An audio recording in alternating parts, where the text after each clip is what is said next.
Now, you might think King Charles has his feet up currently as he enjoys his annual summer holiday at Balmoral. But in truth, this is a critical week in the future of the British monarchy. With the one-year anniversary of his reign fast approaching, Charles is reportedly determined to cement the future of the monarchy, and he wants William and Kate to be at the heart of that. Insiders told the Daily Mirror that the monarch wants to capitalise on the couple's increasing popularity and the Princess of Wales' undoubted star quality. So the Sunday Times reports that King Charles is a caretaker to King. Maybe that's not unfounded, as it appears he's keen to share responsibility, aware that his reign will be significantly shorter than his mother's and accepting of the fact that heir William will continue his legacy for decades to come. So, Angela Levin, great to have you here. Apologies for the technical difficulties that we are suffering tonight. But you have some exclusive reporting regarding exactly what Charles wants to happen over the course of his reign. And you don't actually think it's a bad thing? Yeah, I think it's a very good thing, actually, and I disagree with the way it's been talked about. I think he had tremendous sadness when his mother died, and the knowledge that he suddenly was going to become king was quite overwhelming.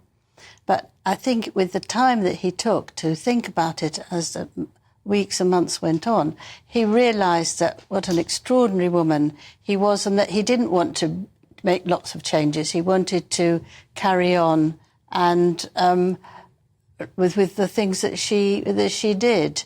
And I think that it's a marvellous idea that he wants to do this with William because they're bonded together. They've both had these terrible wounds that Harry has caused, and I think together they can really make something very important.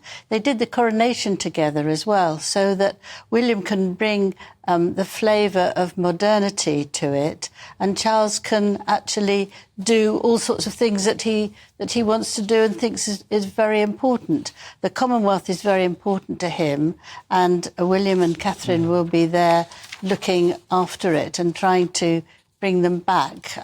So you don't think we should be worried, Angela, about the fact that Charles seems to be slowing down, that he hasn't necessarily charged forward with Camilla in his first year, like many of us predicted he would? Yes. No, I think it's very good that he hasn't, because I think once he'd got it, that he could relax. He didn't have to worry about whether he would be king, whether all his plans wouldn't come off. He'd got it, and he found that the people liked him, the people were warm towards him. He doesn't need to work like that. He needs to keep the monarchy for the public so that they like him and they enjoy what they offer.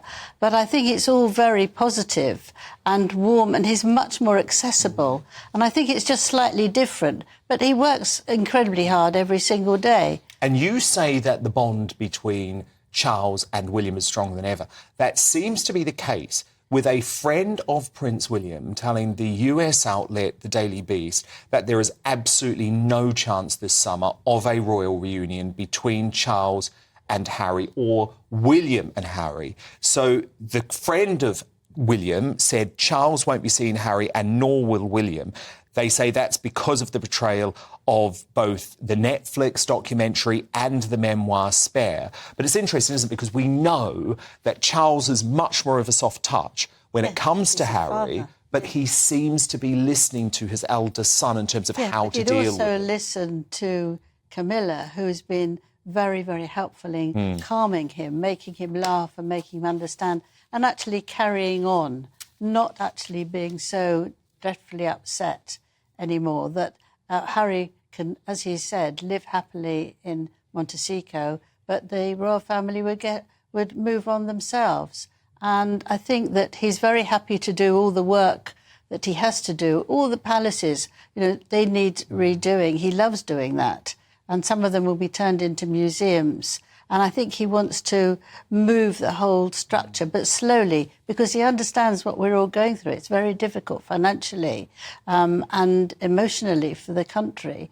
And so he doesn't want to keep on coming up with bright ideas that might cost a lot of money and be not very successful. He's just concentrating. Yeah. But you think it's the right decision, though, not to have this reunion with Harry? Yes, I think so, because you can't trust Harry. You don't know if he's going to sell whatever you say to him, to earn a lot of money, Netflix or somebody else. You don't know that he's going to actually be honest about what was said, if what was said. And if he comes with a whole list of what apologies he's want, going back into his childhood, it's going to disturb you and make it really unpleasant, unless he's really determined to come with an apology from himself and also not with Meghan, then there might be a chance, but he won't do that. Angela Levin, so great to speak to you. Thank you, Angela. We will speak next week.